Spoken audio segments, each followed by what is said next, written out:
Hi, I'm Ben. Welcome to my book corner. Today we're talking about the completion of my Read What You Own challenge, some of the highlights, lowlights, and surprises, as well as some of the things that I struggled and ultimately failed with, as well as some of the things that I thought I really took out of the challenge. So, first of all, what was the Read What You Own challenge? For those of you that don't know, this I believe is the second year of the challenge, and it was originally started by Ollie over at Criminoli and MJ over at Reading This Live. Links down below to their channels, go check them out.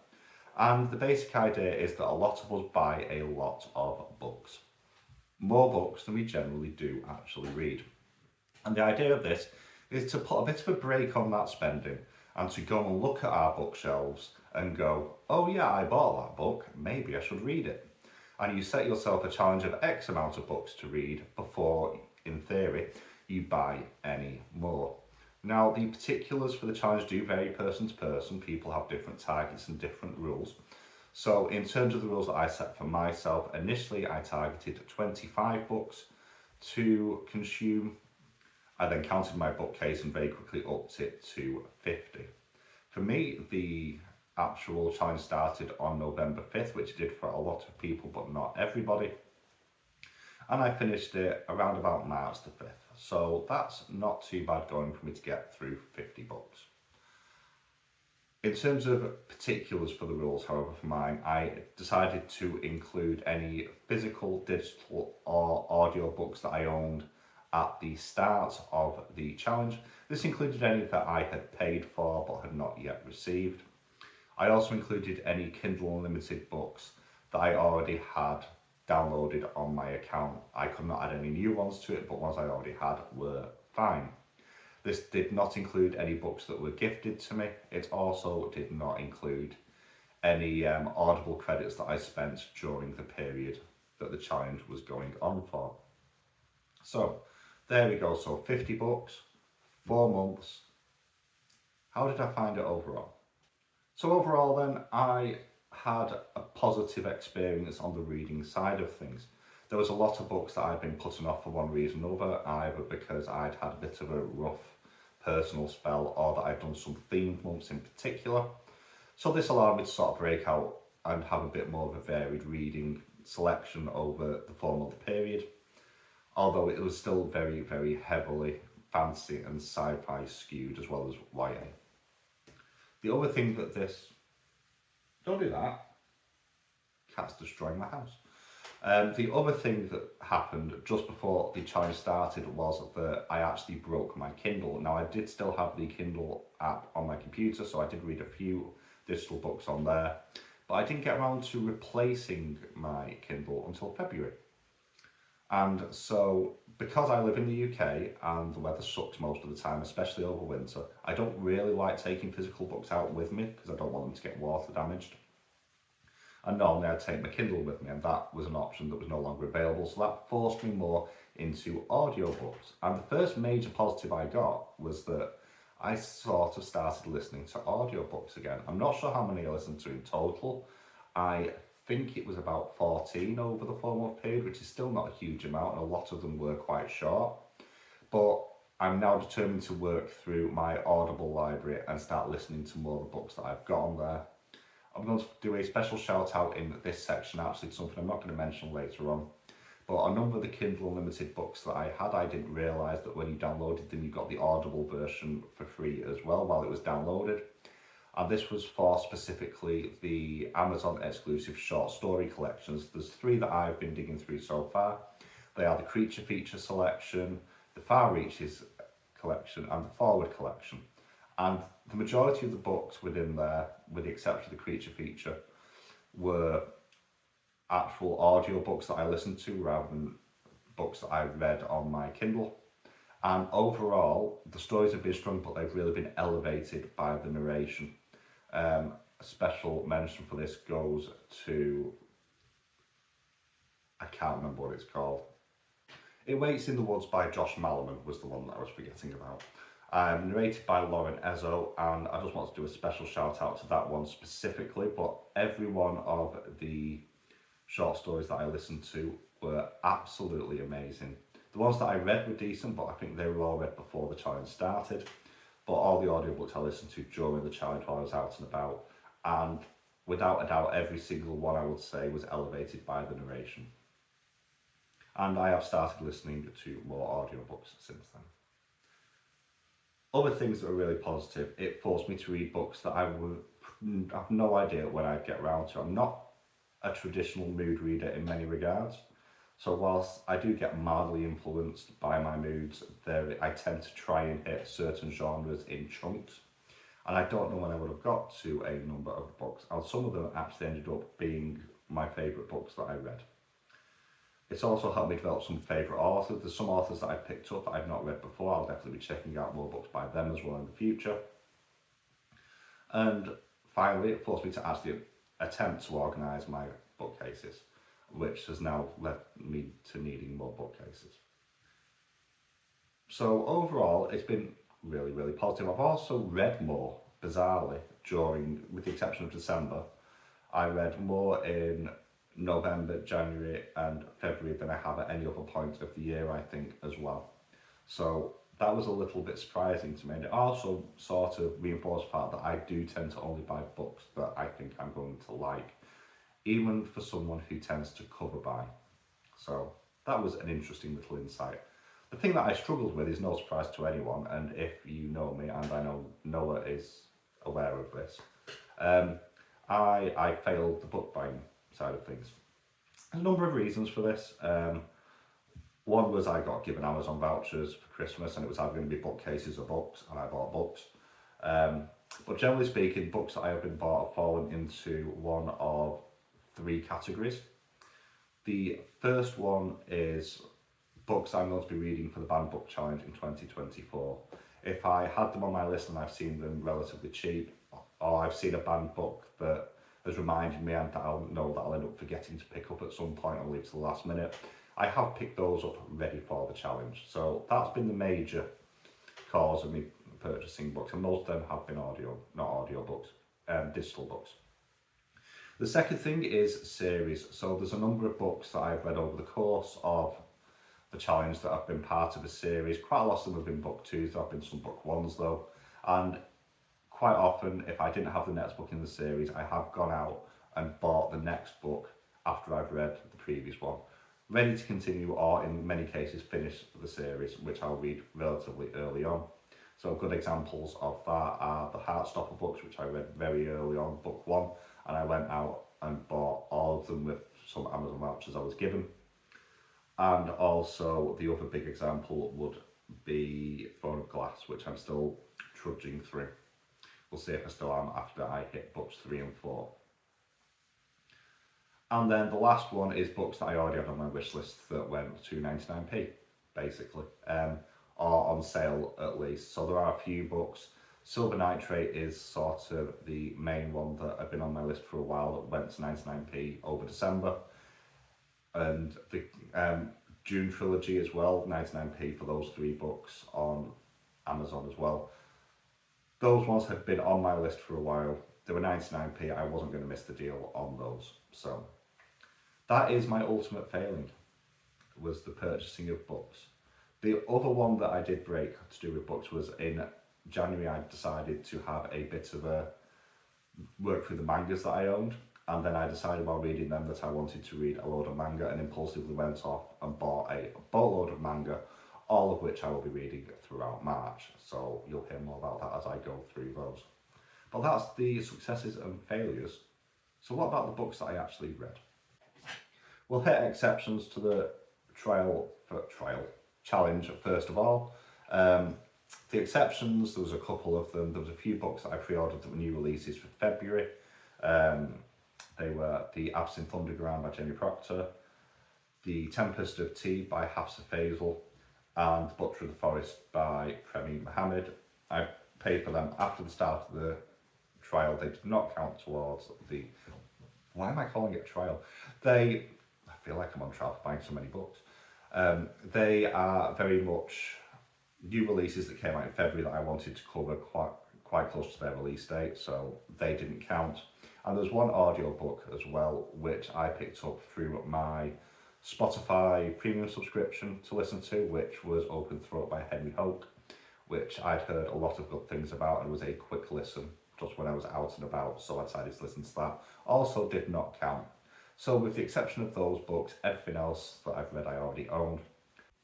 So in terms of the books that I read then, I'll have a scrolling list on the side of the page with star ratings for you. Overall, it was very, very good. There were some disappointments.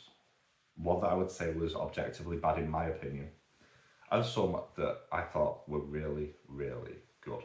So I want to talk about the good ones first, although before I do that, I also want to mention I did read, I think it was 4 books during this period that did not class as part of the challenge. 3 of them were new releases that I pre-ordered after the challenge started, as I did a pre-ordering spree for the whole year for books that I really want to cover close to their release date. They were The Absinthe Underground by Jamie Paxton, Hafsar Faisal's Tempest of Tea, and The Butcher of the Forest by Perry Mohammed. Reviews for all those are live on my channel. So in terms of the books that I really, really enjoyed and I think people should check out, and I'm going to start with one that a lot of people have already read. This is very highly rated on Goodreads. It's been part of a TV series as well over on Netflix, and it is 6 of Crows by Leigh Bardugo. And actually, to be fair, this is going to be 6 of Crows and the Crooked Kingdom as well. I'd only read one Grishaverse book before, that was the graphic novel Demon in the Wood, which I really, really enjoyed, and I saw this and Crooked Kingdom. I think I got them both for £7 in a cheap bookshop in Manchester, brand new. And I just picked them up on a whim. They do have the really annoying little sticker that isn't a sticker. I know we all love those here. But this is basically a high story, or book 1 is a high story. But what really makes this book for me is how atmospheric the book feels. This captures the atmosphere of the actual setting and the characters and the personalities and the clashes a lot better than most books that I've read. I did find book 1 a little bit imbalanced in terms of perspective, as you're covering the point of view of 6 characters basically, and some characters got more time than others. That actually got addressed in book 2, so if you take them both as a whole, this is an incredibly well balanced duology in a fascinating world. I thought this was set before Shadow and Bone, which is idiotic of me, so I will be going back to read Shadow and Bone shortly before I move to the series that's set after that, which I can't remember the name of, but I've bought them now as well. But absolutely love this. The characters were flawed. It did not at any point shy away from any of the dark nature of the stories and the setting as well, which I really do appreciate.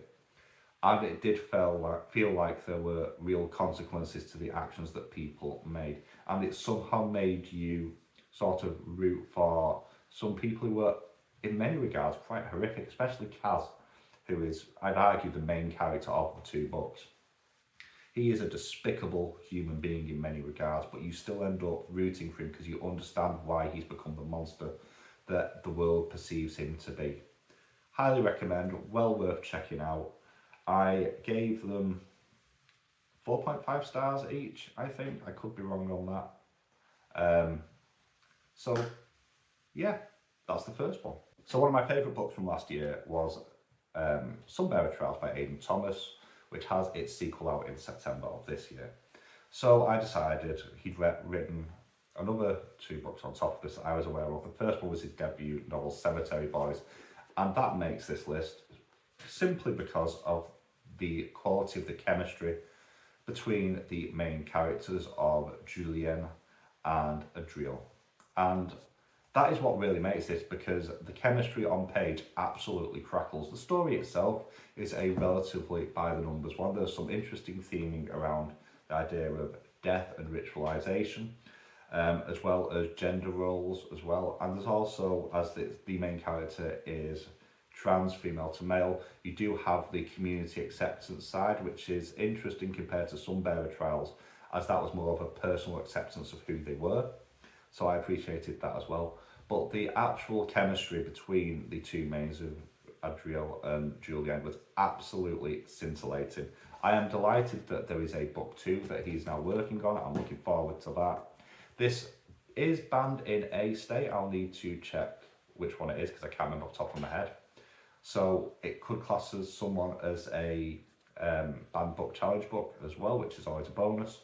So absolutely loved it. It's under 400 pages long. It's well paced. This is a good read for a mid-teen as well. I think this is one that I'm going to give to my middle kid to have a read of, because I think they'll really appreciate this one. The final one is one that, whilst I think people should read it, I can understand why some people won't. This is one that I do recommend checking content warnings for, but this may have been my favourite book of the year. I put it second on my list. I've spoken about this book quite a bit, and that is Hell Follows With Us. This is by Andrew Joseph White. It's another book that's got the sticker that's not a sticker, although it's a lot more indented in this than a lot of the other books. And this is just heartbreaking for me, this one. This book made me feel so incredibly angry for the main character of Benji, who is a character who has been subjected to what I will call horrific crimes. Like, there's no other name for this. They're rejected for who they are by their family. They've been turned into a biological weapon for the church. And this is set in a dystopian post-apocalypse world where an evangelical branch of the church has launched a bioweapon that's killed the majority of humankind. And many that have survived have become infected by a disease. I think they call it the flood. I could be wrong. That basically turns them into these mutated horrors.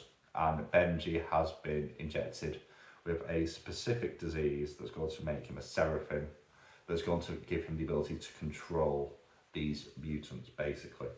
This is another LGBTQ plus title with a trans main character, and all Benji wants is to feel loved and be somewhere they belong, and they kind of don't think they deserve any of this because of the horrific treatment they've had whilst being a member of the church, and from their mother in particular. And this starts off so gruesomely as he's trying to escape basically the compound with his dad, who's trying to get him out so he can have at least some time before the sort of bioweapon overtakes his body to just be who he is. And there's very much a found family sort of trope going on here, but also there is a real strong allegory for body dysmorphia in particular, as Benji feels trapped in a body that isn't his own, but in this case it's more because of the virus that's been implanted into him, slowly taking over and changing and destroying his body as it goes.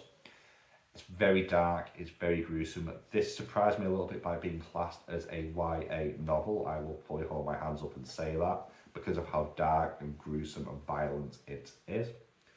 But there isn't a book that I've read last year that has emotionally stayed with me as much as this one has, which is why I think people should consider checking it out. I'll link my review of it at the top if you want to go and take a look. It's a long one. I absolutely love this book, and just on the weight of this book, Andrew Joseph White has become a must-read author for me. So on to the more positive books, and these are ones that really surprised me. And I'm going to start off with a manga, and it was The Cat Proposed. So the basic story of this one is the main character of Matai Suta is a very, very unhappy young man who is being driven down by the grind of daily Japanese working life and is entertaining suicidal thoughts. And he goes to basically step foot in front of a train when he hears a voice telling a story. And that voice is the voice of a bakaniko, which is a Japanese folklore spirit. And it's the story of how he kind of falls in love with this bakaniko, and that love is reciprocated. And it is just a really sweet, wholesome story. This was very much one that I bought on a whim, which is often the case with me. As is always the case, the art is absolutely beautiful, which I can actually get that in shot. And I just absolutely adored this. It does talk about self-love in many regards, because Suta very much feels like they don't deserve love because they're not doing enough. They feel like a disappointment. And it's actually a really, really powerful story. I highly recommend people check this one out. That's The Cat Proposed by Dento. There we go. There's Neil saying the name wrong. Dento Hoyane. Give it a check out. Next one, we have one of the multiple very British books that I've read, and that is Broken Hearts and Zombie Parts. I'd heard good things about this. It is a YA romance and a bit of a rom-com feel to it in some places as well. And again, much like The Cat Proposed, this just felt like such a wholesome read. Jesse Sparks has collapsed at the school prom, and it turns out has a faulty aortic valve. I forgot the exact, but bicuspid aortic valve. There we go. I have a memory, and he basically needs open heart surgery to replace the valve slash heart. And he's a young man who is getting ready for college, so he decides before that happens, he has a 3-point plan. We don't really talk about point one. The two main ones are he wants to go to film school, so he wants to finish his epic zombie movie called Zombie Honeymoon, and he's rushing that through and trying to make it the best thing possible. And he's doing that with a couple of his best friends. And also, he wants his first gay summertime experience. He's openly out, and there's some really dark themes in here talking about, in particular, concerns about body image and the effect that that has, especially on young people today that are so judged and so connected constantly through social media. And that you get that with Jesse and also one of Jesse's best friends as well, who is described as not overweight, but they have perfect body image, and their family are fitness gurus and make fitness machines, and there's a lot of pressure to look right, as well as them falling into the acting career as well. So you have that. You also have the struggle of discovering your own sexuality and identity going on here, and it's all treated with a very, very light touch, but it's still very serious issues. And you have Jesse himself, who not only wants to get this, but he sees his friend group almost splintering before him, and he doesn't know why, because they're keeping secrets from him. And you can kind of see where it's going, but it is well foreshadowed anyway, and Jesse doesn't. And also, he doesn't think anyone will ever look at him ever again when he's got this great big ugly scar going down his chest. So, absolutely love it, well worth check out. It's 400 pages, which is a lot thicker than I expected it to be, actually. But I read this in a couple of days, maybe 3. Absolutely love it. There's a few geeky moments in here as well, as you'd expect from film nerds, which I absolutely appreciate as well. That is Broken Hearts and Zombie Parts by William Hussey. So the last one, I actually listened to the audiobook of this. I do have the physical book as well. And, you know, this is not exactly an unknown book. You know, it went viral early last year when it came out. We're talking about Fourth Wing by Rebecca Yaros. And this has a lot of reviews, a lot of positive reviews. On my side of social media, I actually saw a lot of slamming of this book and criticising it. And while some of the criticisms, I would say, are warranted, I think this is a strong romantasy book. I think this is a decent fantasy and a decent romance. It does have spicy scenes, chapters 30 and 32 in particular, that are really well done. It has a natural romantic arc. You can see where it's going to go. Where a lot of the criticism for this book has come from, I think, is a little bit of book snobbery, to be completely honest. Especially from people who have read a lot of fantasy beforehand. The fantasy in here is fine and the world is fine. It does feel a bit like a grab bag of fantasy tropes all thrown at the wall to see what sticks at times. None of them are done badly, but they're all done quite thinly. I am currently reading through Iron Flame, which I think is a better fantasy book and a worse romance book than this. But I really enjoyed this far more than I wanted to. Special note to Rebecca Soler, who did the audio work for this Iron Flame. She knocks it out of the park. There are a few little audio miscues in there with altered pronunciation for a couple of words for same characters, but nothing particularly major, and sometimes you could pick up where there's been a cut in a continuous stream of dialogue because of a slight tone or volume change, but nothing especially notable overall. They have a real skill at just generating tension with their narration, which I really, really did appreciate throughout. And this is a book that feels like it ends on a cliffhanger every single chapter. I think it's well worth a read if you like some reasonably light fantasy and you like romance. I think there's a lot to like in here. So that's the books that I really like and that really surprised me, and to be fair, I really like those as well. But there were a few duds. So the first one I'm going to talk about is one that I was really looking forward to. This was part of my most anticipated books. This did actually get water damage while I was out and about in the UK. And that is Before the Coffee Gets Cold. And this is a weird one because this book got better the further in that it got, but it felt very repetitive in the way it felt the need to re-explain the same things over and over again. The basic conceit is that there's this small coffee shop, and there's a specific seat, and if you can sit in that seat, you can get transported to a certain point in time and have a conversation with somebody who is dead, basically. You only have as long as it takes for the coffee that you're drinking to get cold, so a limited amount of time, and you have to finish the cup of coffee before that or you get trapped. And you have 4 individual stories here. Now you do have the characters that work in the cafe that reoccur, and when they start to sit in the chair, the stories get stronger. And the very last one in particular, which is a twist on the formula, is actually heart-wrenching to the point where I have picked up the follow-up book to this. But I kind of expected more. I thought this would be more affecting to me than it was. I was expecting this to have the same effect on me as The Cat Who Saved Books did, which I read a few months back, which was absolutely outstanding. This was good. It just felt a bit repetitive at times.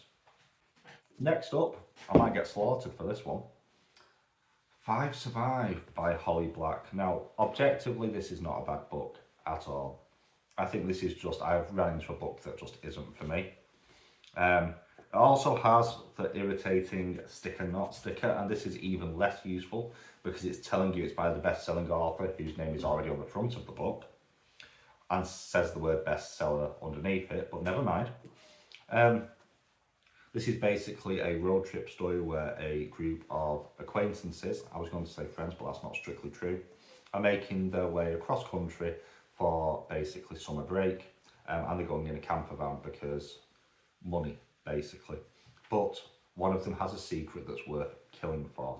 Hence the 5 Survive, 6 friends, and basically they are taken off the road in what they think is an accidental getting lost scenario, and it's not, it's a trap. And basically they're given the ultimatum that we want to know what the secret is, you need to tell us, and then the rest of you, you'll be fine.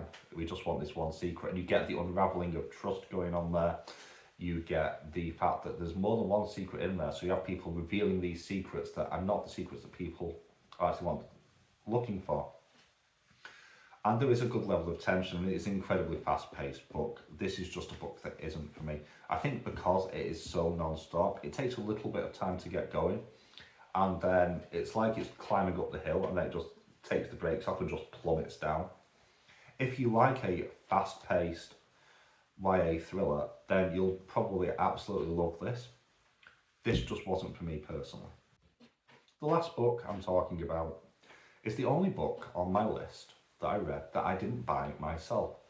This was gifted to me by Noah at In Between the Lines, who inexplicably bought 3 copies of this book, and I think he's rejecting and regretting all of those, as we have similar opinions on this, which is shocking in many regards. The Whistling by Rebecca Netley. This is a gothic horror set on a small island off the Scottish coast, and it follows a main character called Elspeth, and that is the most interesting point of the book. I didn't realise this was going to be historical gothic fiction. There's nothing to suggest that in the blurb anywhere. It just tells you it's gothic, and it doesn't gain anything from being set in the late 19th century. I found the characters bland, I found the world building almost non-existent, and when it did do interesting world building, it then stopped talking about it altogether. There was a lot of red herrings in here that were fine, but nothing particularly special. And the reveal at the end of who the actual sort of villain of the piece was just came out of the blue. It was just absolute nonsense. I don't think it's badly written. I just think it's aggressively bland. Everything from the cover, which initially I quite liked the cover, I was expecting more of a possession story, I was expecting haunted puppets, maybe a bit of witchcraft set in a more modern day setting. And I do think there is the core of an interesting story here. I just don't think this was it. I know that this seems to put me in a bit of a minority for this one.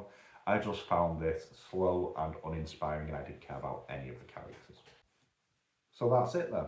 That is the completion of my Read What You Own challenge. So 50 books read, most of them 3-star, in fact, barring one, they were all 3 stars or above. A couple of 5-star reads in there as well. I had a good time, even if it didn't stop me buying books, but I'm now set up for the rest of the year, so all is good. What I would like to know is, if you're taking part in the challenge or have taken part in the challenge, what was your highlight and what was your biggest surprise? Let me know in the comments below. I'll catch you all soon.